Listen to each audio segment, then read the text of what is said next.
الحمد للہ رب العالمین والصلاة والسلام علی سید الانبیاء والمرسلین اما بعد فاعوذ باللہ من الشیطان الرجیم بسم اللہ الرحمن الرحیم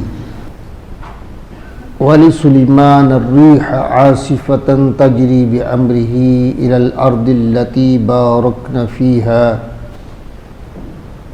وَكُنَّا بِكُلِّ شَيْءٍ عَالِمِينَ صدق اللہ العظیم۔ اور سلیمان علیہ السلام کے لیے الریح العاصفہ، تیز ہوا، تجری بامرہ، کہ اس کے حکم سے چلتی، الی الارض التی بارکنا فیہا، اس زمین کی طرف جس میں ہم نے برکت رکھی ہے، وَكُنَّا بِكُلِّ شَيْءٍ عَالِمِينَ، اور ہم کو ہر چیز معلوم ہے، یعنی ہر چیز کا علم ہے۔ اللہ تعالیٰ نے یہاں حضرت سلیمان علیہ السلام جو حضرت داؤد علیہ السلام کے صاحبزادے ہیں، ان کے بارے میں اللہ تعالیٰ نے ارشاد فرمایا کہ میں نے ان کے لیے ہوا کو مسخر کر دیا تھا۔ وہ تیز ہوا پر ان کا تخت جو ہے وہ چلتا، اور ایک جگہ پہ آیا ہے کہ اس کی رفتار کا یہ عالم تھا کہ صبح سے چاش کے وقت تک وہ ایک مہینے کی مسافت کو طے کر لیتا تھا، یعنی اتنی تیزی سے ہوا اس کو لے کے جاتی تھی۔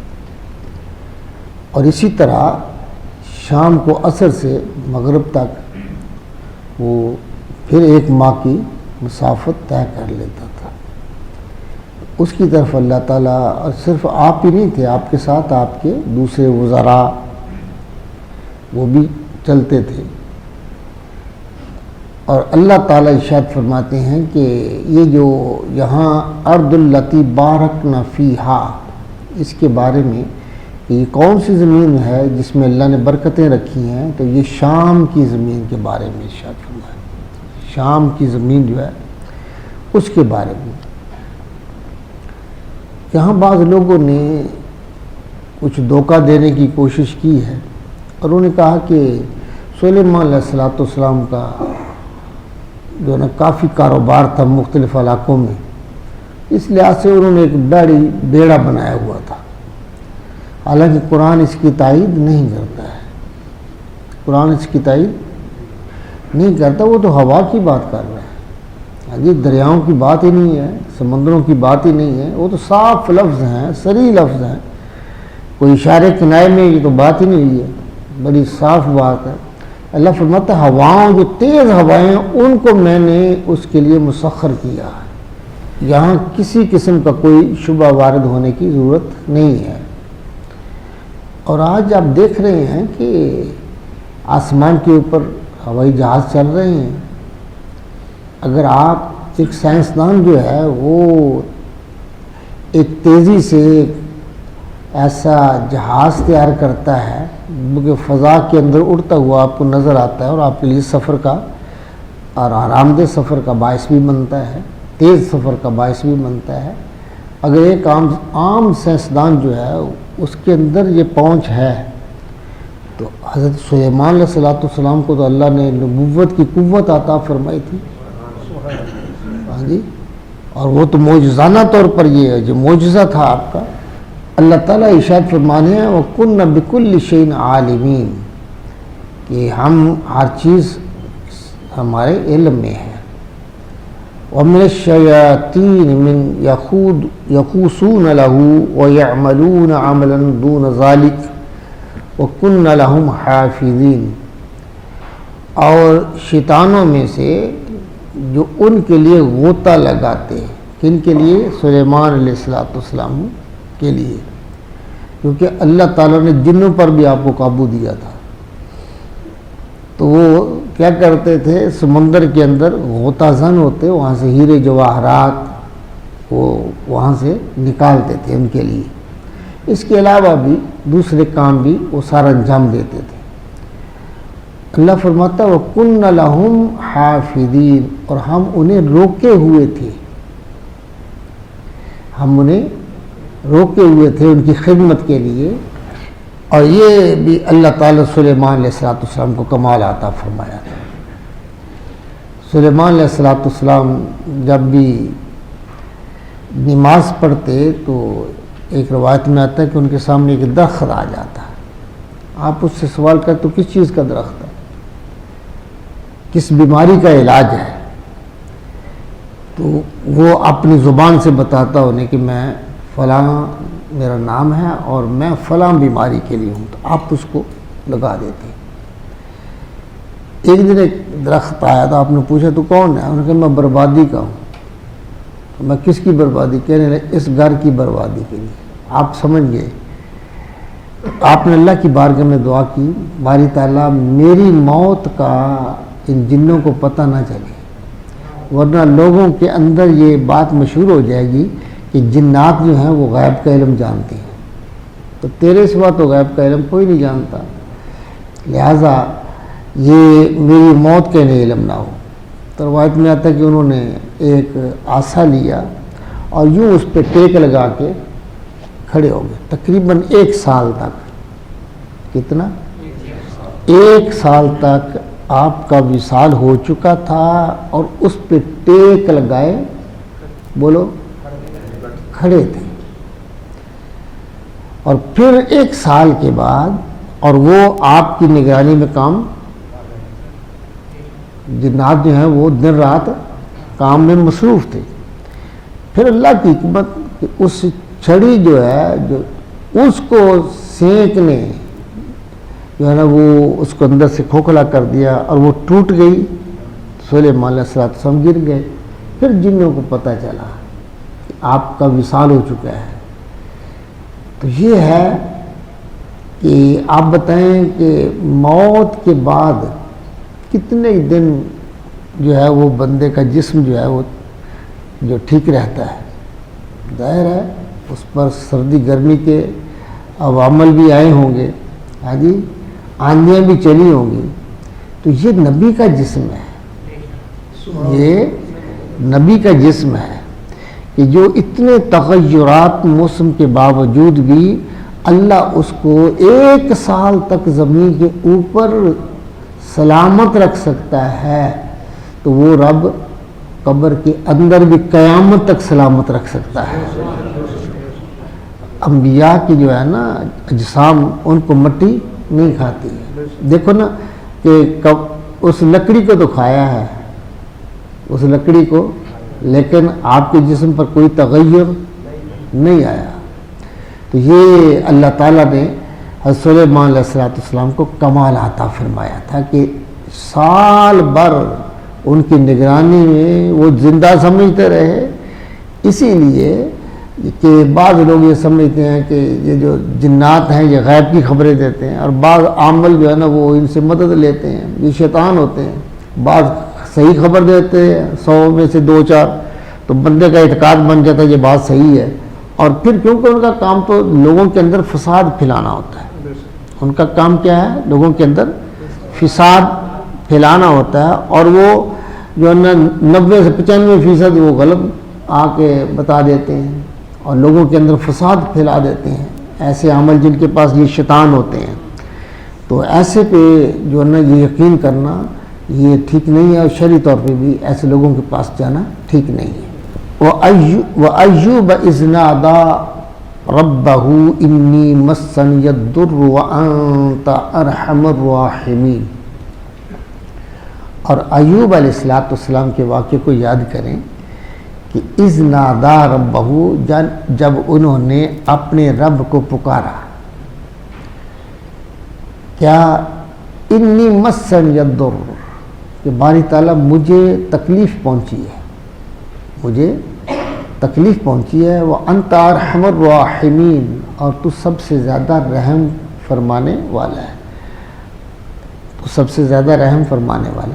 اب یہ دیکھیے یہ ایوب علیہ السلام کے بارے میں کہ اللہ نے انہیں ایک بیماری میں مبتلا کیا، اور اس سے پہلے آپ کے پاس بہت مال و دولت تھا، آپ کی اہل کے افراد کی تعداد کافی تھی، یعنی افرادی قوت بھی تھی، مالی دولت بھی تھی، بے شمار دولت تھی. جب بیماری آئی تو یہ اللہ تعالیٰ کی طرف سے امتحان تھا. اللہ اپنے نیک بندوں کا، انبیاء کا، ان کو ابتلا میں مبتلا کرتا ہے تاکہ دیکھوں.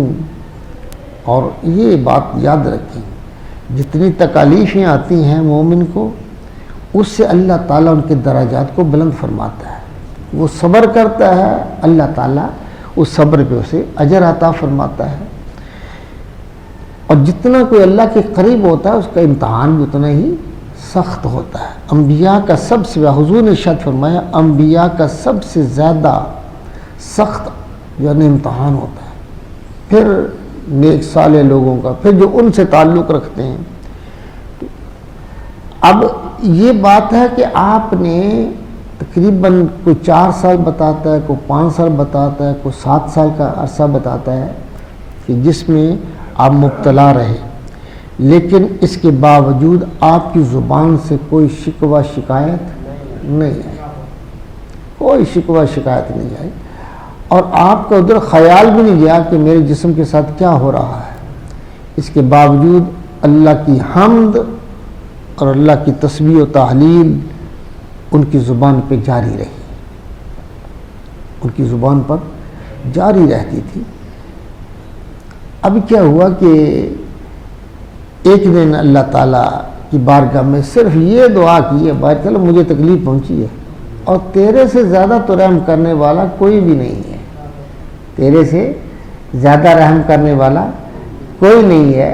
تو اللہ تعالیٰ جل مجدہ نے حضرت ایوب علیہ السلام کو حکم دیا. سورہ صاد میں آتا ہے یہ کہ آپ نے اللہ نے ارشاد فرمایا اپنی ایڑی مارنا ذرا زمین پہ. ہاں جی، جب ایڑی ماری تو وہاں سے چشمہ پھوٹا. اللہ نے ارشاد فرمایا اس سے غسل بھی کر لے، اس کو پی بھی دے. اور آپ نے غسل کیا اور اس کو پیا تو اللہ تعالیٰ نے شفا عطا فرما دی. اور اس کے بعد آپ 70 سال تک زندہ رہے، لیکن اس کے باوجود آپ پر کوئی بیماری کا حملہ نہیں ہوا اور آپ کی صحت پہلے سے بھی بہتر ہو گئی. تو اللہ جل مجدہ نے وہ سارے معاملات جو تھے، جو اللہ نے اپنی حکمت کے اعتبار سے اللہ نے ان کو جو ہے نا وہ دور کر دیا تھا، تو اللہ جل مجدہ نے پھر اللہ تعالیٰ نے وہ واپس فرما دیے. آپ کی بیٹیاں تھے، بیٹے تھے، تو وہ ایک حادثے میں وہ ہلاک ہو گئے تھے، ان کا وصال ہو چکا تھا. تو بعض نے لکھا ہے کہ اللہ تعالیٰ نے ان کو پھر دوبارہ سے زندہ فرما دیا. انہوں نے اس آیت کے تحت لکھا ہے وَوَهَبْنَا لَهُ أَهْلَهُ وَمِثْلَهُ مَعَهُ رَحْمَةً مِنَّا وَذِكْرًا لِأُولِي الْأَلْبَابِ. یہ سورہ صاد کی آیت نمبر 43 ہے کہ اللہ تعالیٰ فرماتے ہیں ہم نے ان کو ان کی اہل عطا فرما دی، ان کی اہل کو عطا فرما دیا. وَمِثْلَ مَعَهُمْ جتنے تھے اتنے اور عطا فرما دیے، اتنے اور عطا فرما دیے. رحمتم منا اپنی رحمت سے. اللہ فرماتا ہے یہ واقعہ ایوب علیہ السلام کا یہ عقل مندوں کے لیے نصیحت ہے، عقل مندوں کے لیے نصیحت ہے کہ آپ کی اولاد کو اللہ تعالیٰ نے ایک یہ ہے کہ اللہ نے اور برکتیں عطا فرما دی، اور برکتیں عطا فرما دی. اور اسی طرح ایک آتا ہے کہ آپ کی بیوی تھی جو حضرت یوسف علیہ السلام کی پوتی، آپ کی بیوی جو ہے وہ آپ کی یوسف علیہ السلام کی پوتی تھی. وہ کہیں باہر گئی تو انہوں نے دیکھا کہ شیطان جو ہے نا اب انسان کے روپ میں وہ ایک جگہ بیٹھا لوگوں کا علاج کر رہا ہے. تو انہوں نے کہا کہ ایسا ایسا ہے، اس کا علاج ہو جائے گا. تو وہ کہنے لگا ہاں ہو تو جائے گا، لیکن آپ کو یہ کہنا پڑے گا کہ یہ شفا میں نے دی ہے. یہ شفا میں نے دی ہے. آپ نے یہ جا کے ذکر حضرت ایوب علیہ السلام سے کیا تو ایوب علیہ السلام کہنے لگے وہ تو شیطان ہے، وہ تو شیطان ہے، شفا وہ کون دینے والا؟ شفا تو میرا رب دینے والا ہے میرا. تو اب وہاں انہوں نے ایک قسم اٹھائی تھی کہ اگر اللہ نے مجھے صحت دی تو میں تجھے 100 کوڑے ماروں گا. اب اس بیوی نے تو ایک ان کے لیے بہتر کیا تھا کہ تاکہ یہ جو ہے نا بہتر ہو جائیں. جب تندرست ہو گئے تو اللہ تعالیٰ نے فرمایا خذ بیدک ضغثا فاضرب به ولا تحنث. کیا جی آگے؟ ان وجدناه صابرا نعم العبد انه اواب. اللہ فرماتے ہیں اپنے ہاتھ میں ایک گٹھا پکڑ لے، ہاں جی، تنکوں کا، جس میں 100 ہوں گے، 100 کوڑا جو کہا. تو اب تو اپنی جو ہے نا وہ جو ہے قسم نہ توڑیں، ہاں جی، بے شک ہم نے آپ کو صابر پایا. کیا ہی خوب بندے ہیں، بہت زیادہ رجوع کرنے والے ہیں. تو اللہ نے ایک حل بتایا کہ اب اس طرح کر کہ اس کا قصور نہیں ہے اس کا، لیکن آپ نے قسم اٹھائی ہے، اپنی قسم کو پورا کر لیں، اپنی قسم کو پورا کر لیں. تو یہ ایوب علیہ السلام کا یہ واقعہ ہے. اللہ فرماتا جب انہوں نے یہ کہا وَأَنْتَ أَرْحَمُ الرَّاحِمِينَ فَاسْتَجَبْنَا لَهُ فَكَشَفْنَا مَا بِهِ مِنْ ضُرٍّ. اللہ فرماتے ہم نے ان کی اس پکار کو، اس دعا کو سن لیا، یعنی قبول کر لیا، تو ہم نے دور کر دی جو تکلیف تھی انہیں. وَآتَيْنَاهُ أَهْلَهُ وَمِثْلَهُمْ مَعَهُمْ رَحْمَةً مِّنْ عِنْدِنَا وَذِكْرَى لِلْعَابِدِينَ. اب فرمایا کہ ہم نے انہیں ان کی اہل کو عطا کر دیا، اور مثلہم معہم اتنی اور عطا فرما دی اس کی مثل. اپنی بارگاہ سے اپنی بارگاہ کی رحمت فرمائی. اور ذکرى للعابدین، یہ عبادت کرنے والوں کے لیے نصیحت ہے، جو اللہ کی بندگی کرتے ہیں ان کے لیے یہ نصیحت والا معاملہ ہے. وَإِسْمَعِيلَ وَإِدْرِيسَ وَذَا الْكِفْلِ كُلٌّ مِّنَ الصَّابِرِينَ. اب اللہ تعالیٰ نے 3 اور انبیاء کا جو ہے نا ذکر کیا. فرمایا اسماعیل علیہ السلام کی بھی تکالیفیں پہنچی تھی، ادریس علیہ السلام کو، اور ذوالکفل علیہ السلام کو. فرمایا یہ سارے کے سارے جو ہے نا یہ تکالیف جو آتی تھی ان پہ صبر کرنے والے تھے، محض میری رضا کی خاطر صبر کرنے والے تھے. وَأَدْخَلْنَاهُمْ مِنْ رَحْمَتِنَا، انہیں ہم نے اپنی رحمت میں داخل کیا. اِنَّهُمْ مِنَ الصَّالِحِينَ، بے شک وہ ہمارے قرب خاص کے سزاوار، یعنی خاص بندے ہیں. وَظَنُّونِ إِذْ ذَهَبَ مُغَاضِبًا فَظَنَّ أَن لَّن نَّقْدِرَ عَلَيْهِ فَنَادَىٰ فِي الظُّلُمَاتِ أَن لَّا إِلَٰهَ إِلَّا أَنتَ سُبْحَانَكَ إِنِّي كُنتُ مِنَ الظَّالِمِينَ. اور ذُنُّون کو یاد کرو، یعنی مچھلی کے پیٹ والے کو، مچھلی کے پیٹ والے نبی کو یاد کرو. اِذْ ذَهَبَ مُغَاضِبًا، جب وہ چلا غصہ میں بھر کر. یہ غصہ اللہ کے لیے، اللہ کے ساتھ نہیں تھا بلکہ اپنی قوم کے ساتھ تھا جنہیں وہ تبلیغ کرتے تھے، وہ ایمان نہیں لاتے تھے. آپ مجھ سے ناراض ہو گئے. فَظَنَّا، وہ چلے گئے، لیکن چلے کیا؟ اللہ کی اجازت نہیں لی کہ باجدلہ میں چلا جاؤں، بس ان سے ناراض ہو کے چلے گئے. فَظَنَّ أَن لَّن نَّقْدِرَ عَلَيْهِ، تو انہیں یہ گمان تھا کہ ان پر کوئی تنگی نہیں آئے گی. فی الظلمات، تو اندھیروں میں جو ہے نا اس نے پکارا. فنادا فی الظلمات، اندھیروں میں کہاں؟ مچھلی کے پیٹ کے اندر. اللہ فرماتا مجھے پکارا. کیا کہ اللہ الہ الا انت سبحانک انی کنت من الظالمین، کہ تیرے سوا تو کوئی معبود نہیں ہے، بے شک تو پاک ہے. انی کنت من الظالمین، بے شک مجھ سے ہی بھیجا ہوا ہے. جہاں ظالم کا لفظ نبی کے لیے استعمال نہیں کریں گے، ہاں جی، کہ وہ ظالموں میں سے ہیں یا کہ بے شک میں ظالموں میں سے نہیں. ہم یہ کہیں گے کہ ان کا پکارنا، ظالم کہنا اپنے آپ کو، باری تعالیٰ اصل میں بات یہ میں نے آپ سے اجازت نہیں لی. ہاں، میں نے آپ سے اجازت نہیں لی، اقرار کر لیا نا. تو فاستجبنا لہ، اللہ فرماتے ہیں ہم نے ان کی پکار کو قبول کر لیا. وَنَجَّيْنَاهُ مِنَ الْغَمِّ، اسے غم سے نجات بخشی. وَكَذَلِكَ نُنْجِي الْمُؤْمِنِينَ، اور ہم اسی طرح مسلمانوں کو، مومنوں کو نجات دیتے ہیں. اللہ اکبر. اور اس کے بارے میں یہ جو لا الہ الا انت سبحانک انی کنت من الظالمین، جسے ہم آیت کریمہ بھی کہتے ہیں، اس کے بارے میں یہ ہے کہ جو اس کو وسیلہ بنا کے اللہ کی بارگاہ میں دعا کرتا ہے، اللہ اس کی دعا کو قبول فرما لیتا ہے. اللہ اس کی دعا کو قبول فرما لیتا ہے. تو اس کے بعد اور انبیاء کے بھی ذکر ہو رہا ہے، لیکن آج ہم اسی پہ اکتفا کرتے ہیں. اللہ تعالیٰ سے دعا ہے اللہ تعالیٰ ہم سب کو قرآن فہمی کی توفیق عطا فرمائے. وآخر دعوانا ان الحمد للہ.